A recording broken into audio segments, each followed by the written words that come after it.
morning, everybody. My name is Soleil Wongdale. I'm a senior at Freiburg Academy in Freiburg, Maine. I'm a musician, dancer, and most importantly, a theory lover. The goal of this podcast is for me to share what I've learned, hear from guests about their experiences learning and applying music theory in their lives, and share tips and exercises for all aspiring, current, and former music theory students. I'm going to talk a little bit about how this podcast came about. Last year I took AP Music Theory at school, and I can say with confidence that it was my favorite class I've ever taken. Once the class was over, I was pretty distraught by the thought of not going to theory anymore. So when it came time to choose a capstone project for my art certificate in my senior year, I decided to do something that would help me maintain what I already know and share my knowledge with future music theory studs. The name of the podcast, Thursday Morning Music Theory, is derived because last year we had double AP Music Theory on Thursday mornings, and it was always my favorite day of the week because also for breakfast I had egg cheese croissant that was delicious, but most importantly we had double music theory, which was super fun, and I always woke up super excited on Thursday mornings. My hope is this podcast will do the same thing for at least a couple other theory studs who will soon wake up looking forward to listening and learning about music theory on Thursday mornings, or whenever you want to, honestly. Enough with this intro. There's so much to look forward to in the first episode, and let's get into it. Alright, so today our plan is, I talked about the podcast mission and goals of this podcast. Then I'm going to introduce our first guest, who I'm super excited for you guys to hear about. We're going to do a short interview. I'm going to ask some questions, and then we're going to talk about today's theory topic, which is intervals. We're going to explain what they are and how to practice identifying them by ear. Then that is going to be the end of our programming, and I'm going to roll the credits. All right, our guest today, Kaitlyn Sakash, is a pianist, saxophonist, and composer. Kate is one of our school's very own 2023 theory studs, studying AP Theory with her own father and arts department chair at Freiburg Academy, Mike Sakash. She has 2 Jeopardy titles this year and many a Mario Kart Championship Cups. Kate is a longtime member of Jeannie Limmer's Axis Dance Company, having studied ballet, modern, hip-hop, jazz, and tap. She made her 4-minute musical theater debut last year on the stage at the Laurel Hill Eastman Performing Arts Center in Freiburg Academy's acclaimed production of Anastasia as a ballet dancer. And this year she appeared briefly in Big Fish as a patriotic tap dancer. She's also a longtime member of the FA Big Band, having played both tenor and alto sax. I will not neglect to inform you that she is a hardcore Formula One fan and has on multiple occasions tried to convert me to liking watch Fast Car Go Round. Most importantly, Kate is a proud owner of an FA Jazz t-shirt. Please, everybody in the studio, give a hand for... Oh yeah, also I forgot to mention that we've been friends since the ripe age of 11. Welcome, the Honorable Kaitlyn Sakash. Come on, give a hand. There you go. Okay. Thank you, Kate, for agreeing to be my first guest. I'm super excited. Are you excited? Yeah, I don't know if it was much of a choice. Alright. So, what's the first thing I asked you? I asked you how long you've been studying theory? Yeah. So, maybe just, explain your, even prior to AP Theory, what kind of stuff did you know about, obviously you've been a musician for a long time before taking AP Theory, but, what was your knowledge of theory before you went into the class? Not much, but basically, so I started piano lessons when I was around, 9 or 10, and in those lessons, occasionally, we would do some theory practice. I don't think I quite realized how much of the basics I knew until I started the class, but that was definitely helpful, but yeah, I didn't know a ton. Since I've started the class about 3 months ago, I can say I've learned, an insane amount. We go pretty fast, but yeah, before I started the class, I didn't know very much, aside from, the general basics. Perfect. Yeah, honestly, my experience is pretty similar. What you said about, not realizing how much you actually knew before you got into the class, I had never taken a theory class, but I had gathered so much foundational skills from just playing and also from, my lesson teachers who we had the same lesson teacher. Fun fact. Crazy. I mean, both of us know that, but I'm just for the audience members. When I first started violin, which was my first instrument, I studied with Ellen, which is Kate's piano teacher, and she definitely like established foundational theory skills in our lessons. Just like I don't even know what I used to have like a theory book that we would do like a page out of every now and then, and I would complain about it a lot. I didn't realize how cool it actually is until I started the class. But yeah, I don't remember what we did, but I do. I remember her talking a lot about the circle of fists. Like that was something that she taught me about, and like it was super. The circle of fists, if you're taking theory, is like the holy grail. Like you need to know the circle of fists. So that was she had a painting in her studio. I have a copy of that actually, laminated. That has it's like the circle of fists and it's all colorful and beautiful. I just remember that one, and yeah, the circle of fists is wonderful. Anyways, next let's talk about what you've learned in class in AP Music Theory. So, what's something you've learned that has helped your day-to-day music life, or even non-music related, but like maybe in ensembles or you're a dancer, so like I don't know, what's something that's been helpful? I think one of the biggest things I've noticed is that my sight reading has improved a lot since starting the class. I mean, I knew how to sight read beforehand, but in the class you're constantly looking at a staff and like analyzing what's on it. And so ever since then, like in piano or in band when I'm playing saxophone, I've noticed that my sight reading has just improved quite a bit, even though I'm still pretty bad at it, but it's definitely helped with that.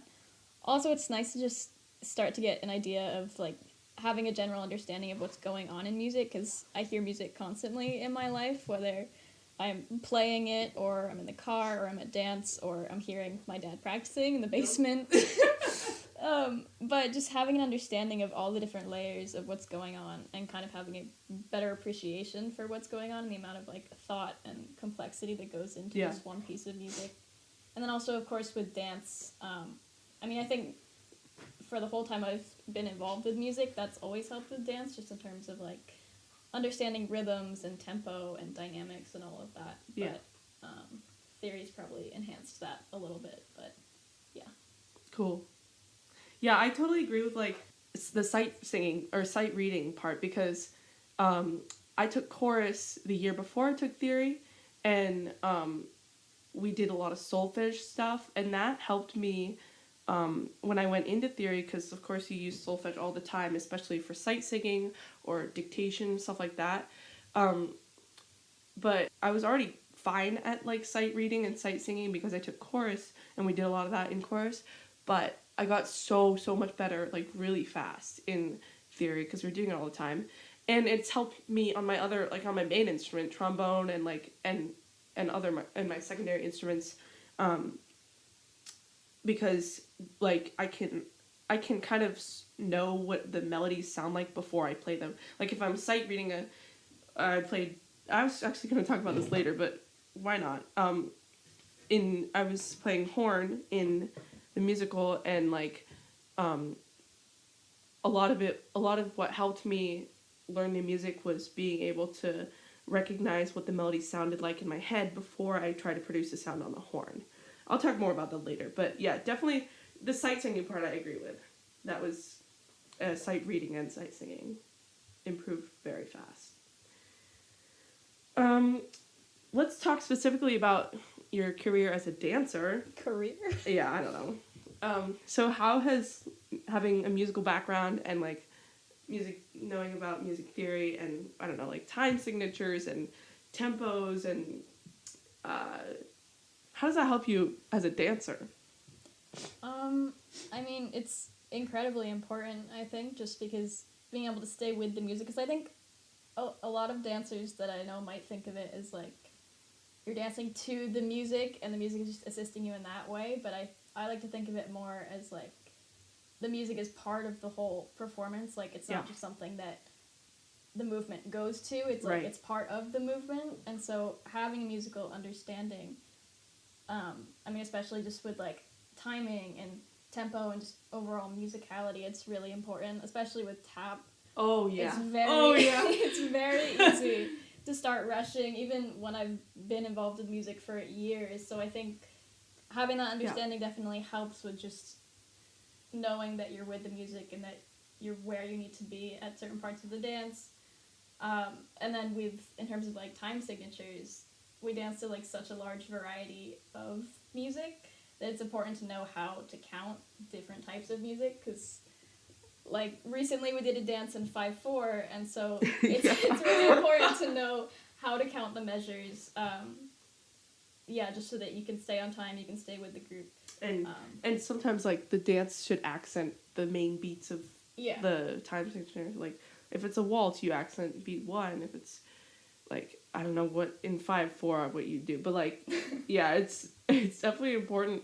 I have a personal philosophy that I've told you about all the time, but like I totally think every dancer should have some musical experience or music theory class, or just even like singing. Like having some experience in music is so important for dancers, because I find with my dance company, and I'm sure other people who are dancers and musicians might resonate with this, like especially in tap, that's like where it's most obvious, because if there's people rushing or there's people going at slightly different tempos than each other, it is so noticeable. And like in a tap is a rhythmic, like it's kind of like a percussion instrument that you're playing with the music. So dancers are musicians when they tap. They're producing percussion and percussive sounds.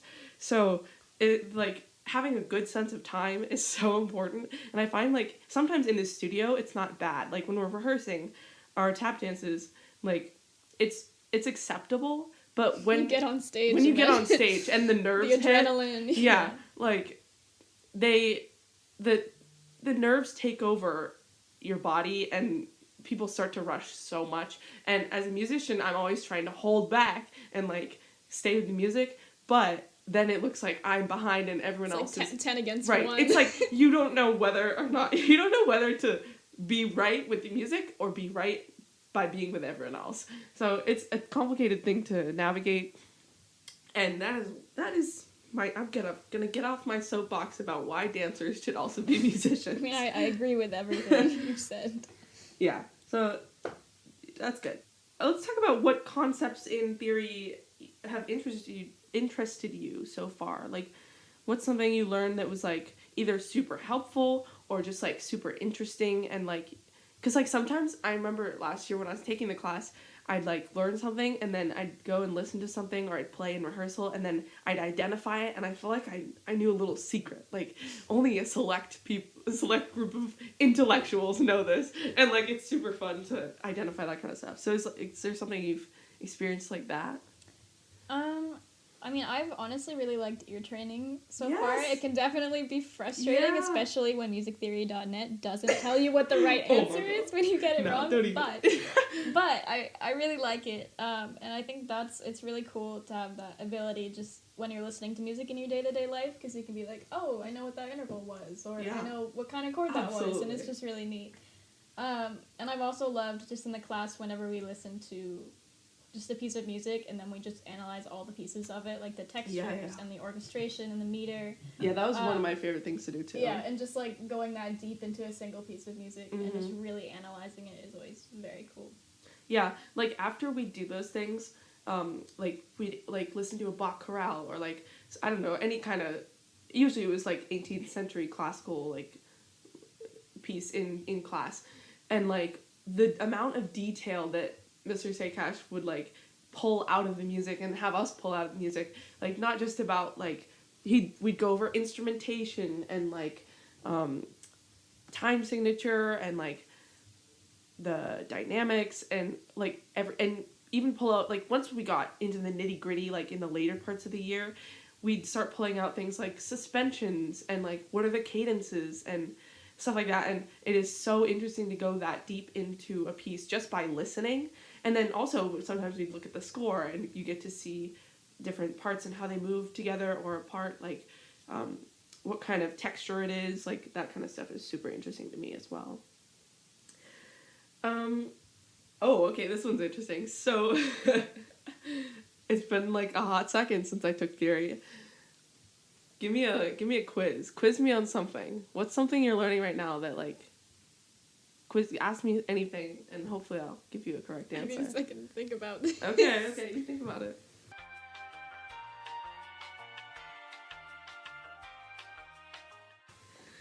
So we agreed. Kate is gonna name a chord in the major scale. So 1, 2, 3, 4, 5, 6, 7, 7. And then I have to say identify the quality of the chord. Okay, how about a 3 chord? 3 is minor. That's really obvious. But also, funny story about the 3 chord. This is so unrelated. But in our class, like, well, in music theory in general, in common practice music theory, excuse me, the 3 chord is very uncommon. And every time we had to, like, sometimes we had to compose a piece or, like, make a chord progression or something. And every time this one kid, somebody in our class would try to use the 3 chord, and then Mr. Sakash would be like, no, don't use the 3 chord. That definitely happens in our class too, but I won't name names. Yeah, no, I'm not gonna expose anybody here. It's just funny. Okay, next. How about a 4 chord? 4 is major. Yeah, this is so easy. I don't know. I had to think about that for a hot second. A 6 chord. 6 is minor. 2 chord. 2 is minor. What about the 7 chord? 7 chord is diminished. Yeah. That one. Yeah, that one's a funky one. I think we should do a couple from a minor scale. Oh, okay. What about... Okay, wait. We're just real quick. What about the 5 chord in a minor scale? Is minor. Yeah. Good But, that's natural minor. Usually when people use it, they raise Indeed. the leading tone so that it do. becomes major, because no one uses a minor 5 chord. How about a 3 chord? It's major. Yeah, because good job. the relative minor, you go up 3 steps in the scale, and it's the relative major. I don't know if that made any sense. Sure. Okay, last one we'll do. How about a 2 chord? Is diminished in minor. Yes, Okay. good job. You know, maybe that's why I got confused. Yeah, probably. Cool. That was really scary. But we made it through. Next question. This is a really important one. What's your Jeopardy team name? Everyone is dying to know. So that's a really funny question because I'm an incredibly not creative person when it comes to Jeopardy team names. Oh, okay. So I'm usually like, Dad, give us a name, and then he picks something really random. So it's different every time. Yeah, but give us an example.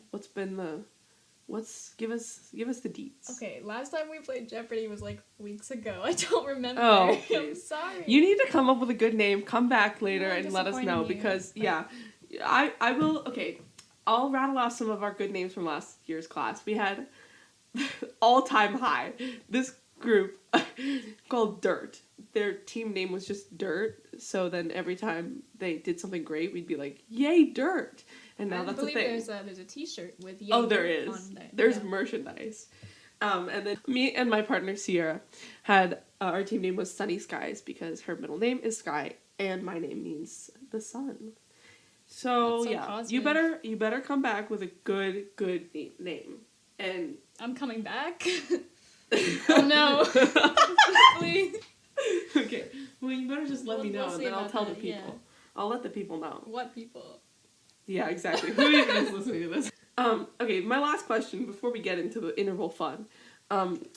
What things do you notice now when you listen to music or when you're rehearsing?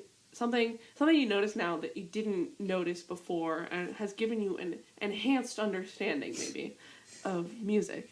I mean, I'm sure I'll have a lot more to say once I finish the class, but Yes. just are still already like so many things, like just different textures, unusual like chord progressions or cadences. Like I can also sometimes recognize like the intervals in a piece of music, which is neat, like I mentioned before. Can you give us like a specific example? Like maybe something you learned Schubert what's that thing called?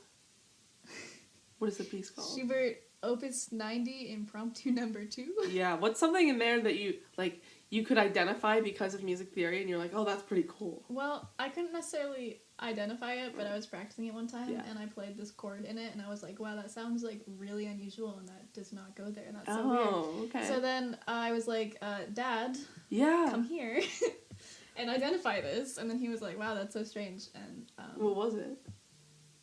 It's something really weird with like a long name. Like Yeah, okay. it was a lot of things.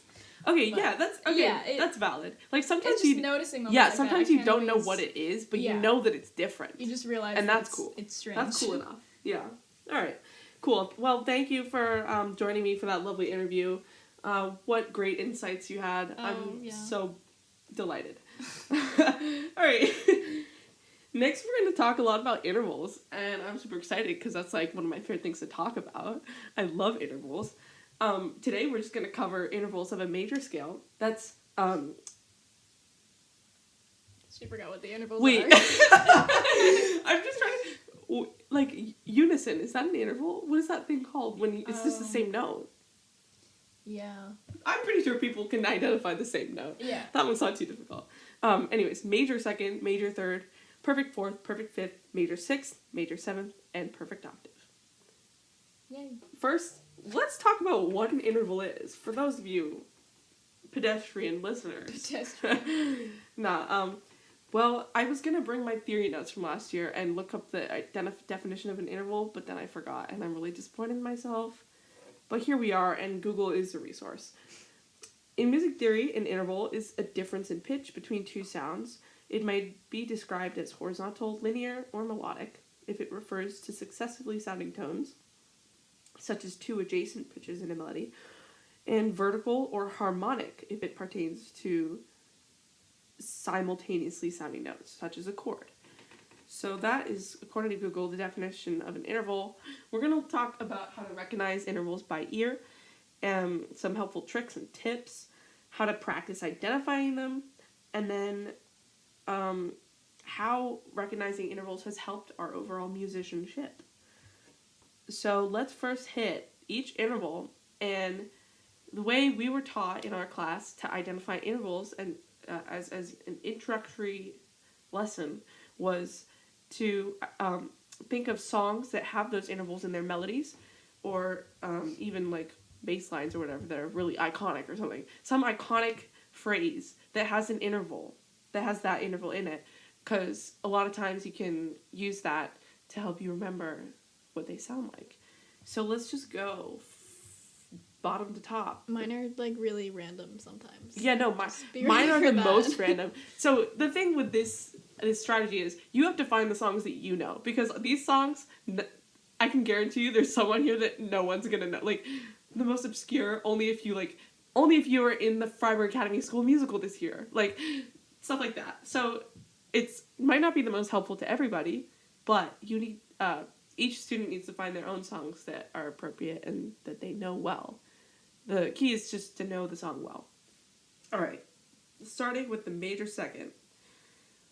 Honestly, when I was doing it, taking the class, the way I identified it was just the first two notes of a major scale, because I have played so many scales in my life, and you should too, by the way. That's a boring way to do it. It is a boring way, I agree, but it just was the most useful because do re, like do re, it's a major second. That's beautiful all. Singing. Thank you. You're welcome. Yeah. So what do you use to identify major seconds?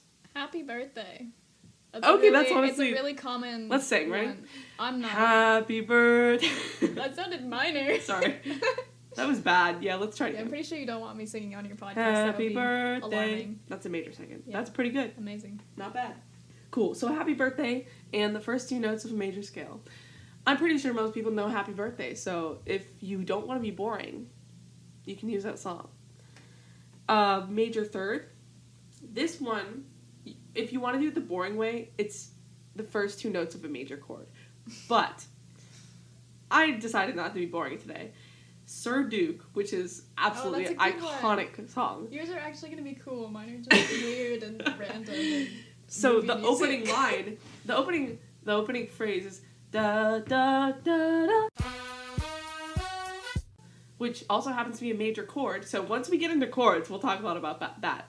But the first two notes, da da, major third, that's a major third. The very first two notes of the song of Sir Duke, which is an iconic song. What do you have for major third? Well, anyone who knows me knows that I love movie music. and John Williams is one of like the most iconic film I music love John composers.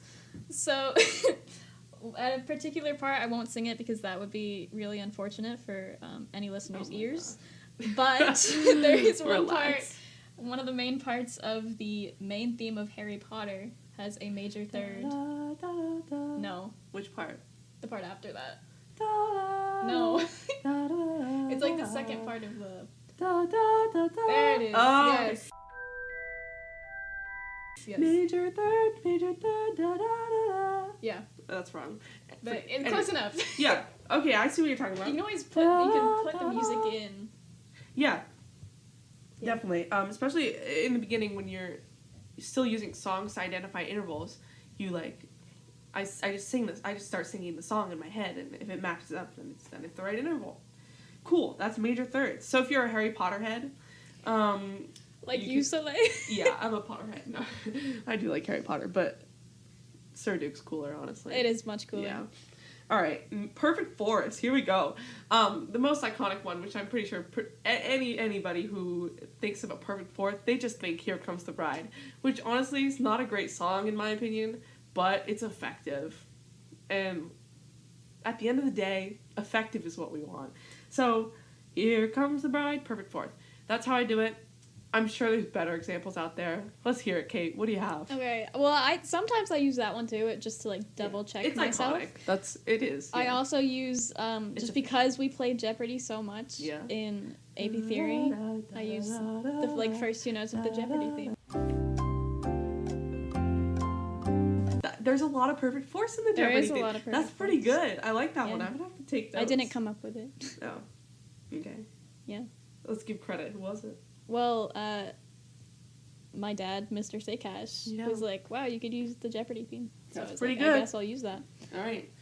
Cool. Perfect fifths. So the obvious in music theory, it's the outer two notes in a major chord. But if you aren't familiar with major chords that much, Twinkle Twinkle is an iconic song that can help you get there. Twinkle, twinkle, do, do, so, so. Like Beautiful. That. Twinkle, twinkle, little star. Okay, I'm not gonna sing the whole thing. So what do you have for a perfect fifth? I'm gonna be boring and say the same one. Oh, okay. Yeah. Also, Just ABCs work. Yeah. Get it? Ha ha ha. Yeah, I get it. Baba Black Sheep if you want. Yeah. Okay, here we go. Major six. So this is where it gets interesting. If you don't already know the musical Big Fish well, it's not going to be helpful. Oh, yeah, that one, But for me, so when I was taking theory, major six was one of the hardest intervals for me to identify because it was so wide and because I just didn't have a good song that I knew well. But our school musical, Big Fish, this year had so many major sixths in it because that was one of the recurring themes in the song Stranger. It's a good song. So isn't it Strangers plural?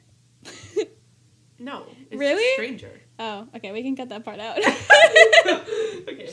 Anyways. In the song Stranger, the theme is Stranger, which is a major sixth. Stranger. And that interval comes back so many times in the show. Different.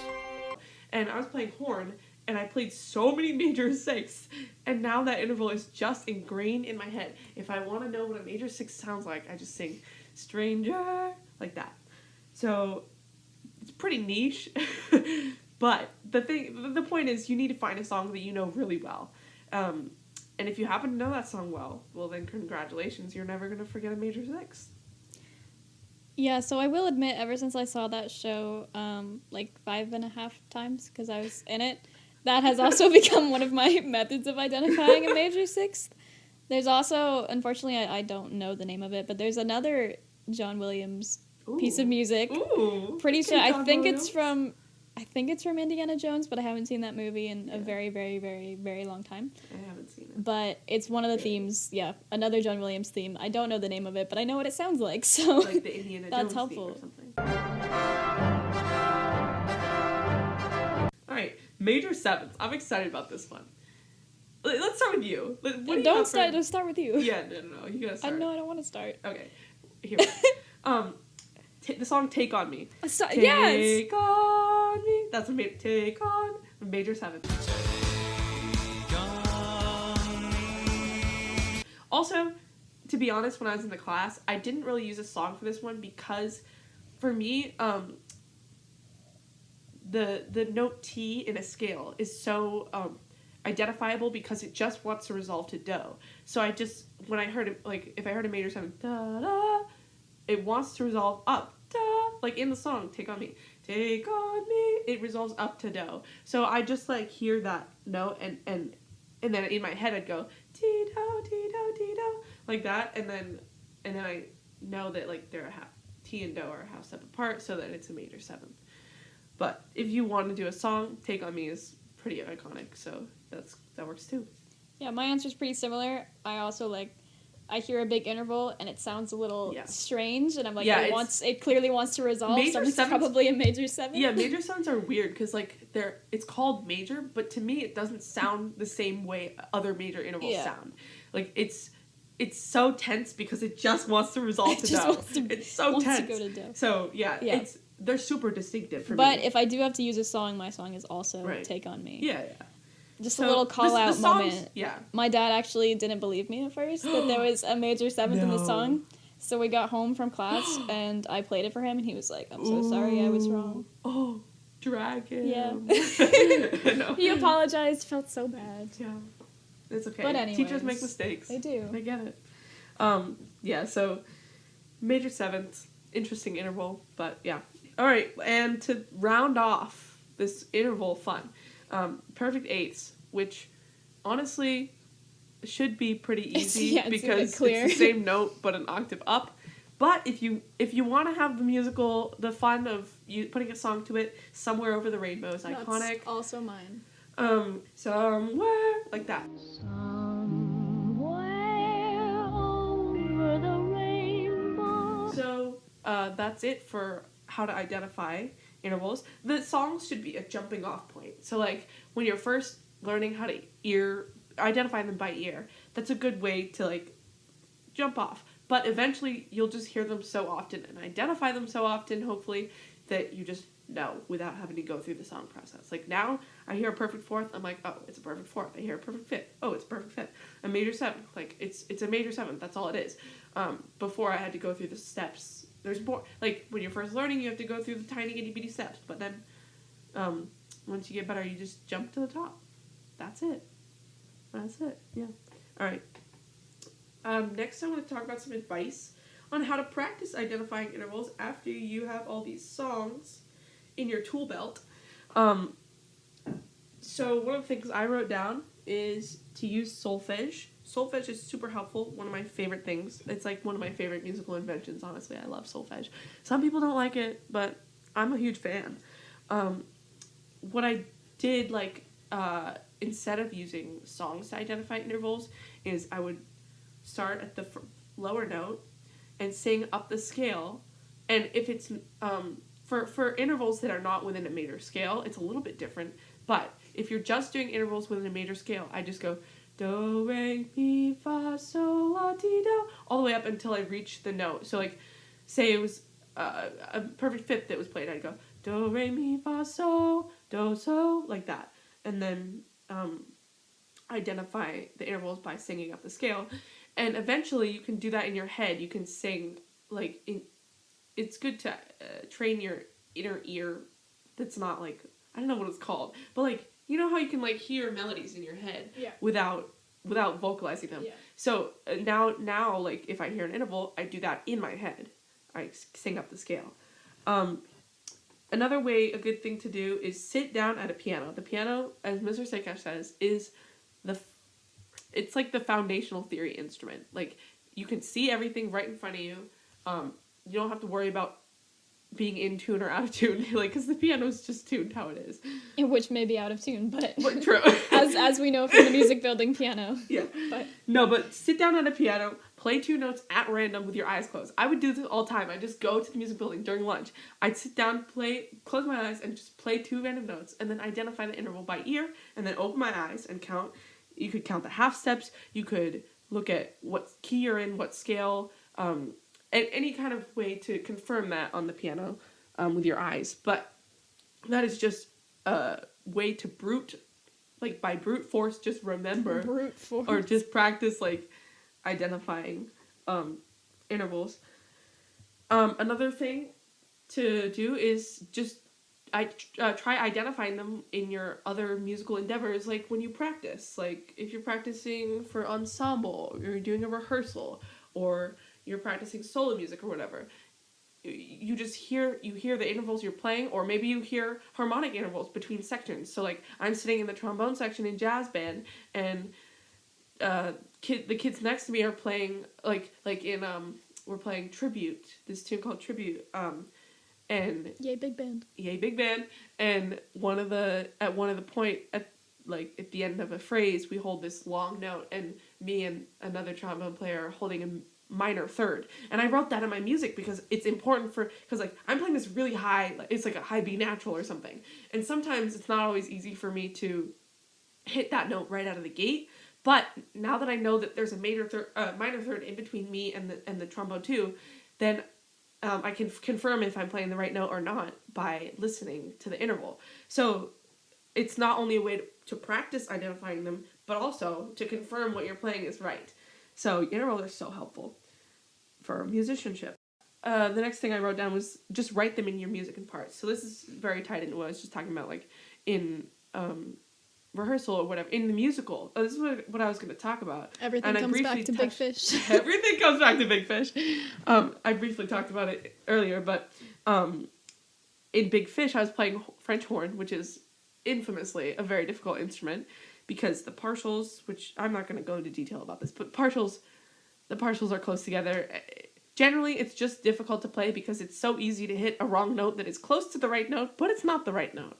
So what I had to do is I had to learn all the melodies that I was playing, I had to learn all of the parts that I was playing and what they sounded like, and know that in my head before I tried to produce the sound on my instrument. So I would just write, if I had two notes that were a disjunct interval, or what's it called? Just like a distant interval, then I'd write the interval in between the two notes in my score, and then when I played the first note, and I'd play it, and then I'd hear in my mind what the second note sounded like, and that made it so much easier for me to produce the right notes. So it's so helpful, especially when you're learning a new instrument or when you're sight reading, because your brain can hear the melody before you even try to play it on your instrument. And that is a skill that is so, so important and useful. Just some general advice I have. If you want to share anything, please interject. The more you actively try to apply your knowledge, and this is for anything, not just intervals, the more you actively try to apply the knowledge that you learn in theory, and honestly any class. Any class. Yeah, this is for any class. Just life in general. Yeah, the more you actively try to apply it, the more you'll get better at it, and more secrets you'll unlock.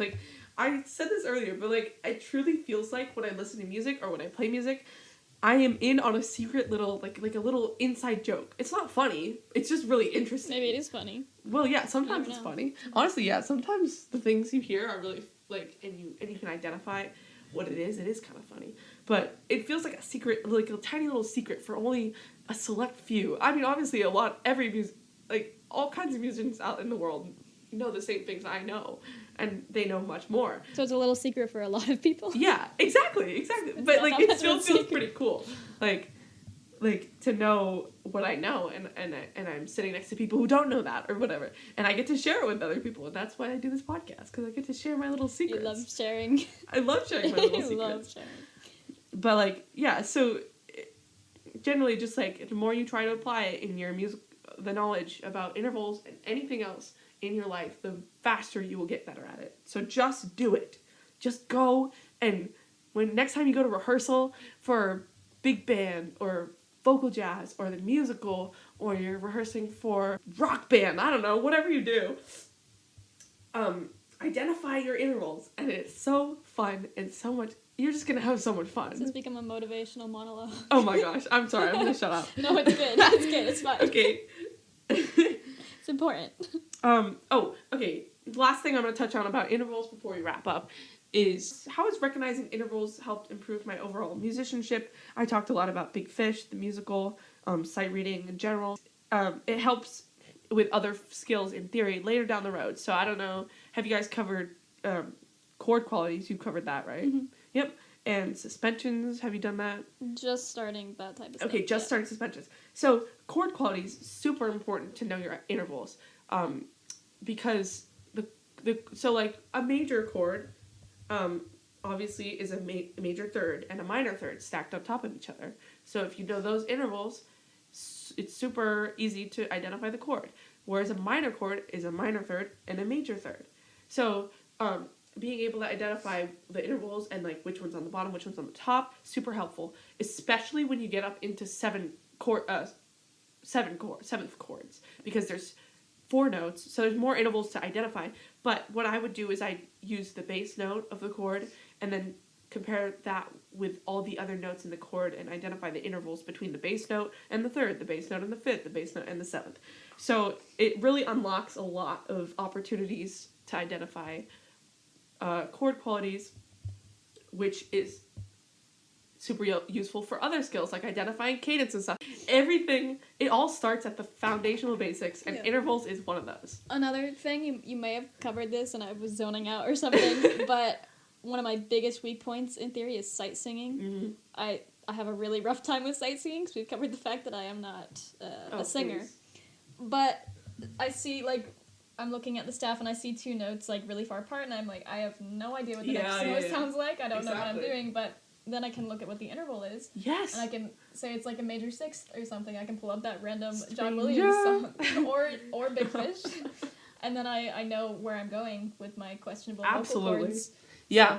So that's really helpful. That's totally, sight singing is so important to know your intervals. It is so important. And if you can identify them on page fast, not only ear training, for intervals, you need to be able to identify them on the staff because that is super helpful for sight reading and sight singing.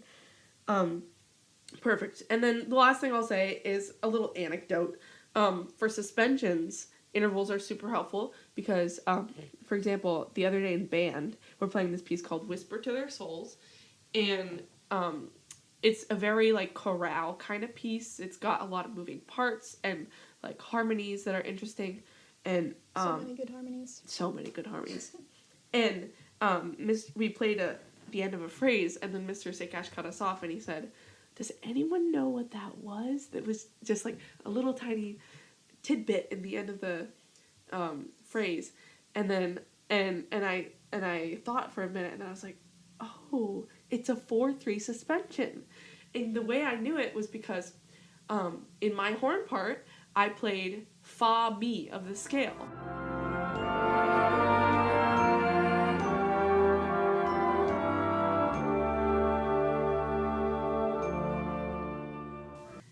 And I could hear Do in other parts, and Fa Mi is Do to Fa is a perfect 4th, Do to Mi is a major 3rd.